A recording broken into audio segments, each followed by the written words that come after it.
Today, we're going to look at another resume for your class. The used cart salesman. There's a couple of really fun directions I think you can go with this. I think you can go like the smarmy, shady, unethical route. And like I think every used car salesman you've dealt with. Like just about every used car salesman you dealt with, yeah. Or I think you can go like a legit, this is your job, you're like you're really like repairing carts, you're going out and like a mechanic. Like almost like a mechanic, but you would be like a instead of flipping houses, you'd be like flipping carts for merchants or something. I think you could take a serious road with this, and I think you could take a really funny like con man road with this also. Just like everything with D&D. Just like everything with D&D, yeah, absolutely. So the first things that I want to kind of think about that you could, no matter what class you want to play this with, is a couple of feats that might help you. Hey, all you have to do, if you've already got a good character concept that's pretty effective, you can slap on like one feat and be able to kind of play this like decently well, I think. Actor, okay. Actor. All right. I kind of like actor. I think no matter what class you've gone with, you get a little bump to your charisma. You're going to be using every charisma check. Persuasion, deception, that does make sense. Performance, everything. Like it's all going to be good. So you get to bump that up by one. So if you're on the verge of getting another bonus to your modifier, that could be helpful. You have advantage on charisma deception and charisma performance checks when trying to pass yourself off as a different person. It's a little bit specific, but my thought there is, what if you were just a small time guy trying to pass yourself off as part of a larger company that does that sells carts to wagons? Like, I'm with Wagon Corp in the big city. The name's Joe Smith. Here's my card. You want to pass yourself off as a representative. From you want to take all of their credibility that they've worked hard to build up and pass it up here. I think you could do it in a pinch with that, because there's a charlatan background, and that's. I want to know what the special feature is for the charlatan background. Okay, charlatan. Here you go. Again, you can put that with any class you're already making. You're going to get skill proficiencies with deception and sleight of hand. Game on! Those are what we needed anyway. Disguise kit, forgery kit. Oh, yeah, there you go. Oh, that pairs really well actually with the actor, I think, because you could disguise yourself as a sales rep from make up some Wagon Corp. Yeah. And you could forge the titles. for the wagons. Oh yeah. Good God, you could forge like a certification that like I don't like to brag about this, but this was the wagon that King. Did you see the parade? This is I even have the certification from the king himself. You could forge your own like used cart license. Oh, absolutely. You could do all of it. It should be good. Here's my sales license. Here's the title to this. It's perfectly legal for me to practice in this city. What are you talking about? It's written on the back of a bar napkin. Yeah, but it looks right. Boy, if you're a barbarian, used cart salesman, I think that just kind of like is going to tag along. I think that's going to be maybe you are going from tribe to tribe. Maybe like the more legit serious route. Maybe you're trying to bring like affordable carts and wagons to more remote tribes. I think you could go that direction with it. Oh, absolutely. Bring this new technology to these backwater villages and There's stuff. probably not a whole lot of wealth to exploit if you're playing that like outlander tribal kind of barbarian, so maybe that makes a little less sense, but that's kind of a cool hook as a DM too. If you are like trading and wheeling and dealing these carts and things and you're having to interact with tribes, it really gets you, it's a good setup or a hook for adventures, missions, that kind of stuff. It really kind of lays it out. You're going to make your DM's job a little bit easier.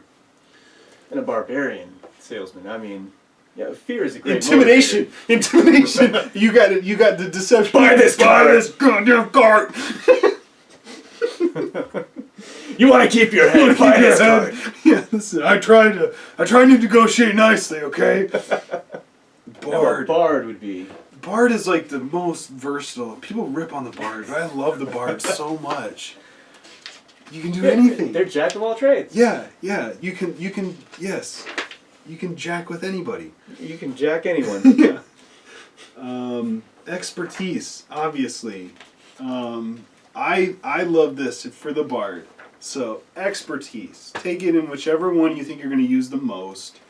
The deceptions, the persuasions, all that kind of stuff. You can't bardically inspire yourself. You can't bardically inspire your own ability checks. But if you take the College of Lore, at 3rd level, you can use cutting words.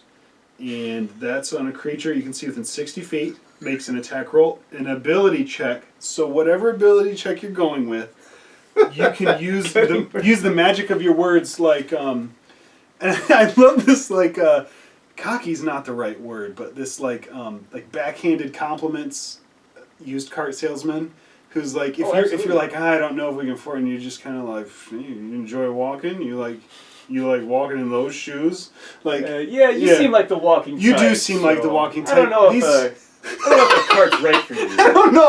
I don't know if a cart's really right for you. Yeah, that's all. I mean, this is for the fancy. This is people. really, you know what? We're gonna let's look on this side of the lot. Come with me. I think I know the kind of carts that you might be interested in. We got the discount lot. We got the discount lot. Type. Yeah, if you can't, yeah. I mean, some people don't feel like they have to impress the missus. I understand. I get it. I think you could. Oh my God. Oh, could you really absolutely. milk that with everything? Yeah, I think that. You could, obviously, expertise is a huge one. I think that really, really bumps up your chances with those rolls, especially against like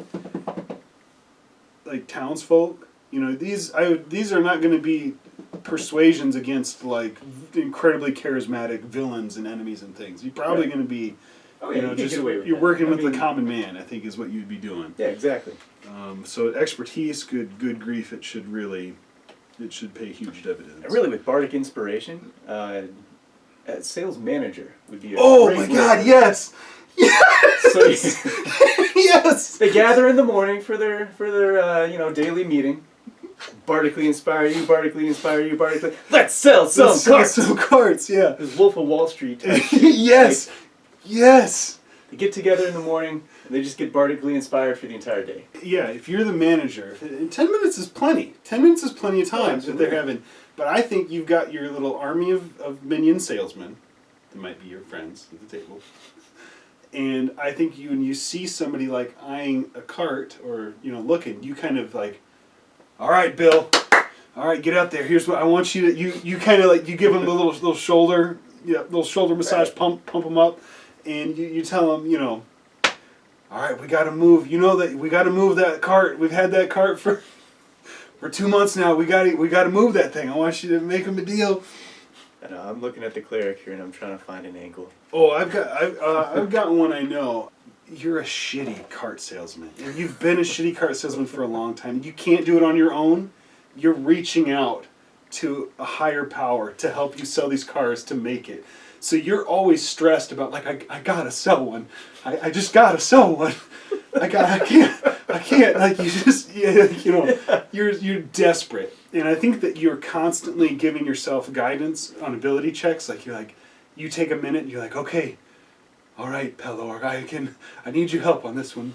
I gotta sell this cart. And you kind of like guidance yourself. And you've always got your holy symbol when you're talking to them. I think it's a little D4, but it's just a little boost as you're doing it. And of course they're having trouble as a used cart salesman. Mm-hmm. That lawful good and that's just gonna tank you. All their friends have sold out, and they're selling like they're just lying through their teeth and selling, just making bank. But you're like, oh, I can't do this way, but I gotta sell something. If you went with the knowledge, your channel divinity, you can just get proficiency with a skill for 10 minutes. So I think that's like you throw up a wing and a prayer of like I've gotta persuade, I gotta sell this one, and you just get that skilled in persuasion. That way you don't have to sink your skills in it. You're kind of using that, but I don't know. You could go that way. Oh heck yeah! Knowledge would be the way to go because your channel divinity, that's your second level one. At 6th level, you can use your channel divinity to read a creature's thoughts. So I think that would be really really good. If the creature fails, you can read its surface thoughts, reflecting its current emotions. During that time, you can use your action to end this effect and cast the suggestion spell on the creature without expending a spell slot. Oh, the target automatically fails its saving throw against the spell. Oh, if you got a lot of volume, that would be. We're back in the con man camp now. that would be the way to do it. All you got to do is wait for somebody to fail that roll, and then you just suggest, you know Use what? That too many times though, you're gonna go from lawful good to It's cool. It's gonna create a really fun encounter in the future for your DM when an army have that balance. When an army of disgruntled customers come back and raid your they loot your shop, dragging along their broken cards. Yeah, but I mean, like if you did that one, the minute they fail that save and you can read their thoughts, you just kind of talk them into it, and then it says that they automatically fail that suggestion spell. So you just go say, you know what? I think this is the cart for you. And you just go to the most expensive cart you have on the lot. Of course. And then you're making bank. I think that's good. I like that a lot. I think that's a good... Oh, here we go. So also in the knowledge domain. Also in the knowledge domain, we've got visions of the past. So you'd have to stick with this for a long time. Level 17. Yeah, yep. But object reading, holding an object as you meditate, you can see visions of the object's previous owner. Like how awesome. Useful would that be? That's awesome. You hold a card. Like, oh yeah, okay, yeah, no accidents on this one. You can trust me on the 17th level. Yeah, 17th level cleric. Cleric Rob's insured, and it's got a stamp of like Cleric Rob. Yeah, it's a picture of the god winking. It's got like the Buddy Christ. So at 17th level as a cleric, you become your own Carfax. Exactly. You can You don't need to pay for that. Yeah, this one had an axle rebuilt. You're not gonna. We're gonna. I know you came to see this one, but it was. That would be handy when you're going to the huge used cart auctions when you're buying product. Exactly. Oh yeah, that would help you weed out there. I think that's how you. Absolutely. You don't want to buy a lemon. No. It would keep you from Those are some heavy hitters. I think if you go knowledge cleric, there's a lot to work with. I want to also want to put this out there. If you go with a cleric, and you find yourself in a jam, it's a 2nd level spell. So if they brought that lemon back and they're getting into a heated conversation with you, there is a spell called Calm Emotions. So you can deal with it. You can deal with it after the fact. That's so useful. Oh yeah, you're going to be good. And enhance ability. There's so much you can do. You can enhance your own charisma checks as you're selling, and then give guidance to yourself. And then when people are still upset, you can calm emotions. It's solid. I think there's plenty to work with there for the cleric. I really like that. Depending on the moral alignment of your car lot, you could be out there a lot. Yeah. You could be really. Hey, cleric, this guy's going nuts in the lobby. Quick, hurry up, get out there. We got a code orange on the south side of the lot. Come on. Quick, prepare that spell slot. Hurry up. The cleric's like in a chair in the back, just like, he's like exhausted all day long. He's just like putting out fires. Forget this. Cleric's the way to go because they also have the cantrip mending. So perfect. You buy these carts. You buy a broken. You buy them at a bargain. You don't buy anything that's beyond repair. You get free repair work. You don't even need a mechanic. No, you cut that out. Cut that cost. It's out. Man. Yeah, I think you'd have to go cleric with that. I think there's a lot that are stacking up here for the cleric.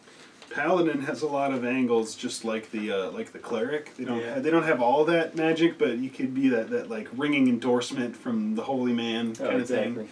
I don't think you have as cool of. Yeah, you have to be a very faith-based used car lot. Yep. Because I don't think the Paladin doesn't have the cantrips either, so you don't have that mending, you don't have that guidance. Oh, hang on a second. Does the Cleric already have that too? Okay, Cleric has got this too, but good God, the Cleric is the way to go on this one. I think so. The Paladin, I'm looking at a first level spell that the Paladin can use. The spell is called Command. Ah, yeah. And the duration is 1 round. Okay, wait. You speak a one-word command to a creature you can see within range. They make a wisdom save, and it has to follow. Fails, it follows it on its next turn. Doesn't have any effect on undead, blah, blah, blah. You're going to do it anyway. So they give you some typical commands: approach, drop, flee, grovel, halt. I think you kind of talk them. It doesn't say anything that they know. Some of the enchantment ones specifically say, like, after you fail, like, after Friends is over, after you've enchanted somebody and manipulated them, they say the target knows they were influenced by magic. They realized you did something to them. Yeah, I don't see that on this one. So I think if you're getting close to the sale, and you've got them back in the office, and you're going over stuff with them, and you turn that paper around and you just say, sign. I think that's a good, like, you only need it for that little bit. The Paladin's the closer. That's a great closer. Especially if you got the Bard manager and you've got a bunch of clerics and paladins working underneath you. That'd be a strong super strong cart sales party. Yeah, that would be big. That'd be so hilarious to be a rogue used cart salesman. Like, I always envision those rogues as like really shadowy and like. Yeah, slinking around. Slinking around and not really talking. You're like looking at some of the wagons and they like step out from the shadows at the corner of the building. and just say like a couple of words like, checking out that wagon? And you're like, yeah. Where'd you come from? Yeah, and you turn back to the cart, you're like, I was wondering, is this one? And then they're already like slinking back into the shadows. You joke, but I've legit have that happen. Well, 11th level, if you went rogue, reliable talent. Whenever you make an ability check, that lets you add your proficiency. So if you're proficient in those deception, persuasion, intimidation, whatever you're using, you can treat a roll of 9 or lower as a 10. So, useful. Yeah. Yep. And that's if you have proficiency in it. So you could still apply that. If that's one of your expertise ones, you still would have 10. There's a lot of potential to have an automatic 20 or higher on if you have expertise in that one. So that could be cool. You could have one of them's a rogue, one of them's a paladin, one's a cleric, the underlings, and the reliable talent is the that's the rogue. So I'm gonna look at like sorcerer, warlock, wizard kind of together. I think there are some of the invocations for the warlock. Beguiling influence. You could take an invocation. Proficiency with deception and persuasion skills. Boom. Oh. Those are the two main ones. As a DM, like those would be the two ones that I'd look for. So, that'd be an easy way to pick them up. Mm-hmm. Well, see, the warlock, they do have dark one's own luck. So if you're really going dark there. Yep. If you don't get if you've really sold out, you've got to have the fiend pact, right? Yep. Yeah. Oh, if you've really sold out, then you've got that one to bail you out. That'd be a good one though too. That one gets, is that a D10 automatically? Mm-hmm. Yeah. It's only 6 levels. That's good. That could be a huge boost for a low. Minor illusion over the dings and the scratches and the carts and when you're going to what? Did you see the one? I think I was. Yeah. What? Take a look at it with me, and then as you get there, like they're like, I thought that this one. I don't know. I think you're thinking of another one. I think that this one's here. Must be the other one you touched. Must be the other one. This one. Yeah, this one's pristine. Look at it. Never been even so much scratched. Yeah. I mean, look at the wood on this. Look at it. It's beautiful. Beautiful. Like it just rolled off of the assembly line. Yeah. Well, you know what? You can do the detect thoughts here too. You start to get access to detect thoughts just as a spell. So you could. That's a huge. I think. If you're talking to somebody as you're kind of selling them on it, and you can hear what they're thinking, you can just counterpoint them easily. Now, in a world where magic exists and mm-hmm. certain individual can cast charm or those mind altering spells and stuff like that. You would definitely not want to be taken advantage of by customers. Yeah. I mean, if you can do it to other people, all your customers can do it to you. Yeah. So beguiling defenses from the Warlock. If you got one of those on staff, that's nice. You know, Wizard comes in to buy a cart. Yeah, you definitely want the Warlock selling to him. I like that. Because you don't want. What does that give you? Beginning at 10th level, your patron teaches you how to turn the mind-affecting magic of your enemies against them. That's not a product. So you're immune to being charmed, and when another creature attempts to charm you, you can use reaction to attempt to turn the charm back on that creature. I like that. So Wizard comes in to buy a cart, tries to charm you. Your Warlock says, "We gotta turn that back around on you." All of a sudden, they're going off the lot with the latest model cart. Yeah, that's awesome. They get back and they're like, "Son of a!" With a Wizard, you got some good schools in Wizard. If you're a Divination Wizard, you get Portent. You can roll 2 d20s, and then you get to replace them by you or a creature that you can see, as though you've kind of seen. So the thing I love about Portent is you can use them. It doesn't matter if you get a good roll or bad roll. If you get a bad one, you kind of know, like, oh, we got a sucker coming in today. You know what I mean? When you have if you crit, the best are to crit or crit fail, because you could make somebody crit fail their deception contest against fantastic. you. That would be great. Like, you know what to plan for. Yep. And then if you have a high roll too, you just kind of know, like, I'm going to be on my game today. So I think you can use those. The enchantment school, you actually, as you level up there, it takes away the they knew they were influenced thing, and so that could pull those enchantments and charms like back in to make them really useful. Oh, absolutely. That's an easy one. And same with divination. I mean, if you're a divination wizard, you can definitely figure out the actual history of this card. Yeah. You've got like a little set of like bones or something. Your Carfax report is you cast a bunch of bones on the table and you go, oh, I don't know. Yeah. We're not buying this. We're not buying this one. I think there's some solid ones. What's the takeaway? The takeaway is you could do this with a party. Oh, absolutely. You could this could be your campaign. This could be a lot of fun as a campaign. So what is the ideal used cart sales team? The ideal used cart sales team is the bardic manager. Hands down. He can step in. He can step in if one of them's going wrong. He can step in with expertise, bardically inspire people as they're going out on the sale. He's kind of coordinating the lot, and then just a team of a cleric. I think you want a cleric. I think you want a warlock or a wizard, and I think you want the rogue, a reliable talent, expertise rogue. I think that'd be, you got a lot of. I think that's a rounded party of used cart salesmen. You'd move a lot of product that way. Yeah, cool. So those are some good ideas for used cart salesmen. If you've got your own spin on it, or you like some of the takes that we had here, if you're inspired and you're gonna run something like this in a game, let us know which one you're gonna go with, or what other things you kind of come up with to add to the list. Oh yeah, and if there's anything we missed, let us know in the comments.